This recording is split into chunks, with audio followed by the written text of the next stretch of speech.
સ્વાગત છે મિત્રો ગુજુગાન ચેનલમાં। આ વિડીયોની અંદર આપણે વાત કરવાના છીએ કે જો તમારે ઈડબ્લ્યુએસ સર્ટિફિકેટ કઢાવવું હોય તો એની માટે તમારે કયા કયા ડોક્યુમેન્ટ જોવે અને તમે ઓફલાઈન કઈ રીતે એની એપ્લિકેશન આપી શકો, એની માટે તમારે કયા કયા ડોક્યુમેન્ટ જોવે અને તમારે ઓનલાઈન કઢાવવું હોય તો એ તમે કઈ રીતે કઢાવી શકો એની માહિતી આપણે આ વિડીયોમાં આપશું।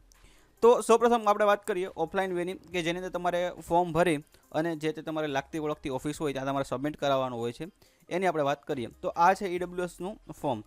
જો તમારે ફોર્મ જોતું હોય તો એની લિંક હું ડિસ્ક્રિપ્શનમાં આપી દઈશ અને જો તમારે ઓફિસે જોતું હોય ત્યાંથી પણ તમને મળી જશે અને અહીંથી તમે પ્રિન્ટ આઉટ કઢાવીને ફોર્મ ભરી શકો છો। તો સૌપ્રથમ આની અંદર જે તમારું પર્સનલ ડિટેલ્સ, તમારું નામ, તમારા પપ્પાનું નામ, તમારી જાતિ, એ બધી તમારી પર્સનલ માહિતી છે એ અહીંયા નાખી દેવાની છે। તમારી માતાનો શું વ્યવસાય છે, પિતાનો શું છે, તમારે કેટલી જમીન છે, કેટલી તમારી ઇન્કમ છે, જે માહિતી તમારી પાસે અહીંયા માગે એ તમામ માહિતી તમારે અહીંયા ભરી દેવાની છે। અને જો તમારે જે વસ્તુ લાગુ ન પડતી હોય એમાં તમારે ના ટિક કરી દેવાનું છે, ઠીક છે। આ છે 23 નંબરમાં કે જો તમે ગુજરાતની બહારના હોય તો જો ગુજરાતની આપણે ગુજરાતના જ હોય એ લોકોને અહીંયા આવશે નહીં, તો એમાં તમારે ના કરી દેવાનું છે, ઠીક છે। તો એ બધી માહિતી તમારે પર્સનલ માહિતી અહીંયા ભરી દેવાની છે। પછી તમારે એક બાહેંધરી પત્રક આવે છે, એમાં તમારે સિગ્નેચર કરીને જોડી દેવાનું છે। પછી આપણે વાત કરીએ ક્યાં એની માટે તમારે ડોક્યુમેન્ટ જોવે તો સૌપ્રથમ આ ડોક્યુમેન્ટ છે એક કોમન ડોક્યુમેન્ટની વાત કરી લઉં જે બધા લોકોને જોઈએ છે, જો કોમન છે એમાં છે અરજદારનું શાળા છોડ્યાનું પ્રમાણપત્ર, જે કોઈ એપ્લિકેશન આપતો હોય એનું તમારે લિવિંગ સર્ટિફિકેટ જોશે અને એની લિવિંગ સર્ટિફિકેટ સાથે તમારા પિતા, તમારા ફઈ, કાકા કે દાદા એટલે તમારા મોટા પપ્પા, ઠીક છે, એનું કોઈનું તમારે લિવિંગ સર્ટિફિકેટ છે અટેચ કરવાનું છે। તો ફર્સ્ટ નંબરમાં તમારું આવશે અને પછી સેકન્ડ નંબરમાં તમારા પિતા, દાદા કે ફઈનું આવશે।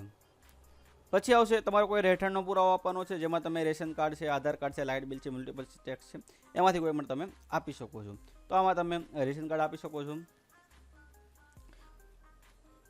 પછી અહીંયા ત્રીજું છે એ સ્થળાંતરના કિસ્સામાં જે બીજા રાજ્યમાંથી આવ્યા હોય એની માટે છે, તો આપણે કોમનમાં વાત નથી કરતા, આગળ આપણે જોશું। પછી છે તમારે એક સોગંદનામું અટેચ કરવાનું રહેશે। પછી જો અરજદારના પિતા ન હોય તો પિતા નથી એનું સોગંદનામું આવશે। પછી છે અરજદારનો આવકનો દાખલો તમારે રજૂ કરવાનો છે। જો તમારી પાસે આવકનો દાખલો ન હોય તો કઈ રીતે તમે કઢાવી શકો એનો આપણે ઓલરેડી વિડીયો બનાવેલો છે, જેની લિંક તમને આઈ બટનમાં મળી જશે। તો તમારે વાર્ષિક આવકનો દાખલો જોશે। પછી છે જો અરજદારને જમીન હોય તો તમારે 7/12ના ઉતારાની નકલ જોશે। પછી આવક અંગેનો કોઈ બીજો સ્ત્રોત હોય તો એની માટે તમારે અલગથી રજૂ કરવું પડી શકે છે। પછી જો તમારી પાસે કોઈ બીજા ડોક્યુમેન્ટમાં એને કંઈ મિસ્ટેક લાગે તો તમારી પાસે વધારે ડોક્યુમેન્ટ પણ માંગી શકે છે। તો તમારા નામમાં કે તમારા મમ્મીના નામના કે તમારા પપ્પાના નામમાં બીજી કોઈ એને મિસ્ટેક લાગતી હોય, ઘણાને ભાઈનો પ્રોબ્લેમ હોય, કુમાર, લાલ છે, એવા નામમાં કોઈ મિસ્ટેક હોય તો એની માટે તમને અલગથી સોગંદનામું છે તમારે રજૂ કરવું પડી શકે છે, જે અલગ અલગ કિસ્સામાં અલગ અલગ હોઈ શકે। પછી અહીંયા ત્રીજા નંબરનું જે આપણે સ્કીપ કર્યું તો એ આપણે જોઈ લઈએ છીએ કે જો સ્થળાંતરના કિસ્સામાં જો કોઈ બીજા રાજ્યનો વ્યક્તિ હોય, જો 1/4/1978 પહેલાં તે ગુજરાતમાં અહીંયા વસવાટ કરે છે, એનો કોઈ તમારે સરકારી રેકોર્ડ પુરાવો છે એ તમારે રજૂ કરવાનો રહેશે જો બીજા રાજ્યમાંથી અહીંયા આવેલા હોય તો। બાકી જે ગુજરાતના છે એને કોઈ આ રજૂ કરવાની જરૂર રહેતી નથી। તો આટલા ડોક્યુમેન્ટ છે તમારે જરૂર પડી શકે છે। જેમાં આપણે કોમન ડોક્યુમેન્ટની વાત કરીએ જનરલ જે બધાને જોશે એમાં તમારું રેશન કાર્ડ આવશે, તમારું આધાર કાર્ડ આવશે, તમારો આવકનો પુરાવો આવશે, તમારું લિવિંગ સર્ટિફિકેટ આવશે, તમારા મમ્મી, પપ્પા, પિતા અથવા કાકા, સોરી મમ્મીનું નહીં આવે, તમારા પિતા, દાદા કે કાકા કે ફોય એમાંથી કોઈ પણ એકનું લિવિંગ સર્ટિફિકેટ, આટલા ડોક્યુમેન્ટ છે એ તમારા કોમન છે અને સોગંદનામું, આટલા જે 5 ડોક્યુમેન્ટ છે એ તમામ વ્યક્તિઓને છે જરૂર પડતી હોય છે। બાકી જો તમારે જમીન હોય તો એના તમારે પુરાવા આપવા પડે છે। જો તમે ગુજરાતમાં વસવાટ ના કરતા હોય 1978 પહેલાં તો એના અલગથી પુરાવા આપવા પડે છે। જો તમારે કોઈ બીજું કોઈ આવકનો સ્ત્રોત હોય તો એની માટે તમારે અલગથી પુરાવા આપવા પડી શકે છે। આટલા ડોક્યુમેન્ટની જરૂર તમારે ઈડબ્લ્યુ સર્ટિફિકેટમાં પડે છે। આટલા ડોક્યુમેન્ટ તમારી પાસે આવી જાય તો જે તમારે લાગતી ઓળખતી ઓફિસ હોય ત્યાં તમારે જમી અને આ છે એટલા ડોક્યુમેન્ટ છે તમારે અટેચ કરી દેવાના છે, એટલે તમારો આવકનો સર્ટિફિકેટ છે 1 દિવસમાં બની જશે। અહીંયા જે અરજી નિકાલ કરવાનો સમય છે એ મેક્સિમમ 1 દિવસનો છે। અહીંથી જો તમારે સોગંદનામું જોતું હોય તો એ તમે સોગંદનામું પણ અહીંથી તમે ભરી અને આપી શકો છો, બરાબર છે। તો આ પીડીએફ ફાઇલ છે એની લિંક તમને ડિસ્ક્રિપ્શનમાં આપી દઈશ। તો આ ડોક્યુમેન્ટ તમે જમા કરાવી દેશો એટલે તમારું આવું કંઈક ઈડબ્લ્યુ સર્ટિફિકેટ છે તમને મળી જશે, જેમાં તમારું નામ છે અને તમારી જે પર્સનલ માહિતી એ છે અને જેટલા પણ તમે ડોક્યુમેન્ટ રજૂ કરેલા હશે એમાં શાળા છોડવાનું પ્રમાણપત્ર, રેશન કાર્ડ, સોગંદનામું છે, આધાર કાર્ડની નકલ છે અને પિતા, કાકા કે ફોઈનું લિવિંગ સર્ટિફિકેટ છે। પછી આ નીચે છે એ તમારા સિક્કા મારેલા છે જે તમારે ઓફિસરે કઢાવેલું છે એના, બરાબર છે। તો આવી રીતનો તમારો ઈડબ્લ્યુ સર્ટિફિકેટ છે તમને મળી જશે, મેક્સિમમ 1 દિવસની અંદર છે આ અરજીનો નિકાલ કરવાનો હોય છે। ઓફલાઈન વેની, હવે આપણે વાત કરીએ ઓનલાઈન વેની। જો તમારે ઓનલાઈન કઢાવવું હોય તો સૌપ્રથમ આ ડિજિટલ ગુજરાતની ઓફિશિયલ વેબસાઇટ છે જેની લિંક તમને હું ડિસ્ક્રિપ્શનમાં આપી દઈશ, એમાં તમારે આવી જવાનું છે। જો તમારું આની અંદર અકાઉન્ટ ન બનાવેલું હોય તો અહીંયા તમારે ન્યૂ રજિસ્ટ્રેશન સિટીઝન ઉપર ક્લિક કરવાનું છે। એમાં તમને જે માહિતી માગે એ માહિતી તમારે ભરી અને અહીંયા અકાઉન્ટ બનાવી લેવાનું છે। મેં આની અંદર ઓલરેડી અકાઉન્ટ બનાવેલું છે એટલે હું અહીંયા લોગિન કરી લઉં છું। અહીંયા તમારે ઈમેલ આઈડી અને પાસવર્ડ અને અહીંયા કેપ્ચા નાખી દેવાના છે।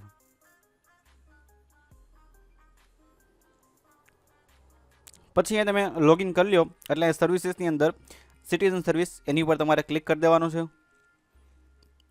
પછી અહીંયા તમને ઘણી બધી સર્વિસ દેખાશે, એની અંદર આપણે વાત કરીએ છીએ અહીંયા ઇકોનોમિક વીકર સેક્શન, એમાં તમારે ક્લિક કરી દેવાનું છે. પછી અહીંયા ક્યાં એની માટે તમારે ડોક્યુમેન્ટ જોઈએ, એમાં તમારે કોઈ પણ એક રેસિડેન્સ પ્રૂફ છે, પછી કોઈ તમારું આઈડેન્ટિટી પ્રૂફ છે, પછી તમારું ઇન્કમ પ્રૂફ છે, પછી તમારે કાસ્ટ પ્રૂફ છે એ કોઈ પણ આપવાનું છે, જેમાં તમે કાકા કે પિતા કે ફઈનું કોઈ પણ લિવિંગ સર્ટિફિકેટ આપી શકો છો. પછી જો તમારે જમીન કે હોય તો તમારે એની માટે 7/12 સર્ટિફિકેટ પણ આપવું પડે, 7/12 ઉતારાની નકલ છે એ તમારે આપવાની રહેશે.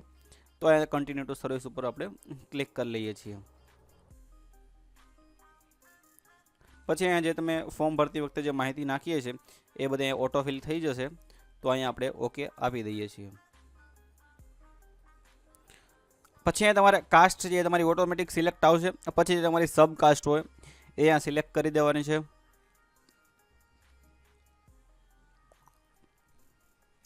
પછી રિલિજિયન,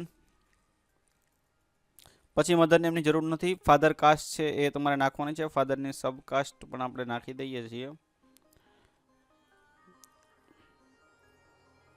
પછી અહીંયા ડિસ્ટ્રિક્ટ આપણે આપી દઈએ છીએ. પછી અહીંયા જે તાલુકો હોય એ અહીંયા આપણે સિલેક્ટ કરી લઈએ છીએ. તમારે જે તમારી માહિતી હોય એ અહીંયા ફિલ કરી દેવાની છે.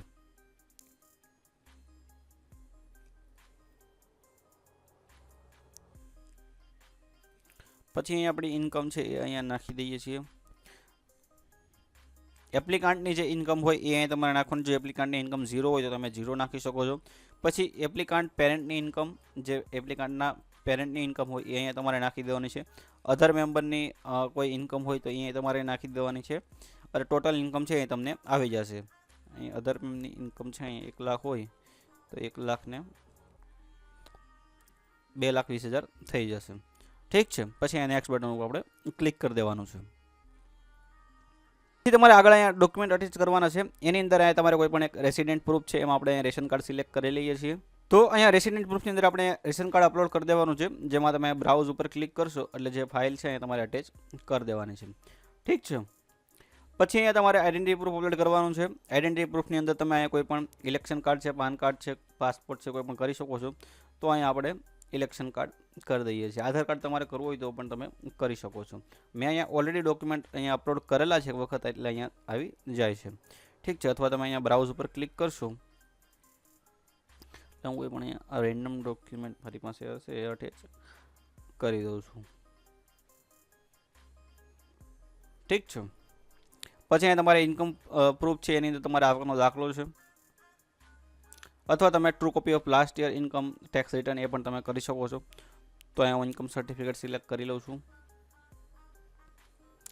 અહીંયા બ્રાઉઝ કરશું. હું કોઈ પણ રેન્ડમ ડોક્યુમેન્ટ છે તમને દેખાડવા માટે અટેચ કરી દઉં છું. તમારે ડિજિટલ લોકરમાંથી ફેચ કરવા હોય ત્યાંથી પણ તમે ફેચ કરી શકો છો.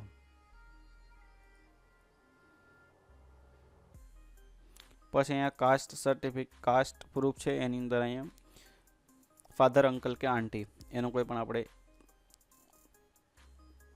ડોક્યુમેન્ટ છે અહીંયા અટેચ કરી દઈશું. તો અહીંયા બ્રાઉઝ કરી દઉં છું. 2.jpg એ બી અહીંયા અપલોડ કરી દઉં છું. પછી અહીંયા આગળ જન્મનું પ્રમાણપત્ર છે, 7/12 દાખલો છે અને સોગંદનામું. આ સોગંદનામું કમ્પલસરી છે, એ તમારે કરવાનું છે. 7/12 જો તમારે જમીન હોય તો આ તમે કરી શકો છો. અને બર્થ સર્ટિફિકેટ છે એનું કોઈ કમ્પલસરી નથી, તમારે કરવું હોય તો કરી શકો છો. પછી અહીંયા તમારે તમારો ફોટો મૂકી દેવાનો છે.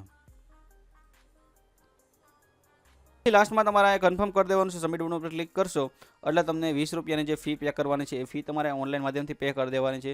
એ ફી પે થઈ જાય એટલે તમને જે પણ આ ફોર્મ ભર્યું છે એની તમને PDF ફાઇલ મળી જશે. આ ફી છે ભરી છે એની પણ તમને PDF ફાઇલ મળી જશે. પણ ઓનલાઈનની અંદર કોઈ નક્કી હોતું નથી પણ કેટલા સમયમાં તમારી અરજી છે એ એક્સેપ્ટ કરે કે ચેક કરે કે કેટલા ટાઈમમાં રિજેક્ટ કરે, બરાબર છે. એટલે તમારે જો અર્જન્ટ હોય તો તમે જે ઓફલાઈન વે છે એ જ પ્રિફર કરશો. એમાં તમારું ઇન્કમ સર્ટિફિકેટ છે, સોરી EWS સર્ટિફિકેટ છે એ તમારું 1 દિવસની અંદર નીકળી જશે.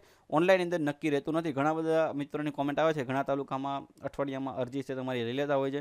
ઘણા બધા તાલુકાની અંદર મહિના સુધી તમારી અરજી છે એ પડતર જ પડેલી હોય છે. તો જો તમારે અર્જન્ટ હોય તો તમે ઓફલાઈન વેજીસ પ્રિફર કરજો. તો ગુજરાત સરકાર જો ઓનલાઈન વે બતાવે છે એટલે મેં તમને બતાવી દીધું. જો તમારે એપ્લાય કરવું હોય તો તમે કરી શકો છો. એની અંદર આપણે વાત કરી કે તમારે EWS સર્ટિફિકેટ કઢાવવું કઢાવવું હોય તો તમે કઈ રીતે કઢાવી શકો છો, જેમાં આપણે ઓનલાઈન વે અને ઓફલાઈન વે બંને જોયું અને ક્યાં એની માટે ડોક્યુમેન્ટ જોઈએ એની વાત આપણે આ વિડીયોમાં કરી. બીજા આના રિલેટેડ તમે પ્રશ્ન હોય તો તમે કોમેન્ટ સેક્શનમાં જણાવી શકો છો, તો એનો જવાબ દેવા હું પૂરતો પ્રયત્ન કરીશ. આ વિડીયો જોવા માટે તમારો ખૂબ આભાર.